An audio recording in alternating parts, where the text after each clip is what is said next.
Hi mga ate! Ngayong araw ay samahan niyo po kami sa aming pupuntahan. Pupunta nga tayo ngayon sa isa sa pinakamalaking indoor playground nga dito sa Hong Kong. So 9 a.m. hanggang 6 p.m. na nga tayo dito. O, di ba ang haba ng oras namin dito? Open day nga kasi ngayon dito. Meron silang dancing class, cooking class, painting, at iba pa. Dito sa playground na to, meron na silang pagkain na binebenta dito kaya hindi mo na kailangan bumaba pa. Bumili. Gustong-gusto ko nga sa playground na 'to kasi napakalawak at napakalinis. Siyempre puwede ka na din maglaro dito kasi para sa'yo 'to ay ano ba, oh, tingnan niyo naman pilit kong kinaya kahit hindi naman talaga kaya.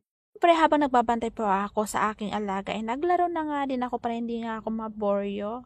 Medyo wala pa ngang tao ngayon kasi maaga pa, maya-maya madami ng tao dito at mga bata. Dito sa playground na 'to may magandang view nga dito, oh, 'di ba? Ang ganda ng view dito kaya hindi talaga nakaka-boring tingnan. Ba bye-bye!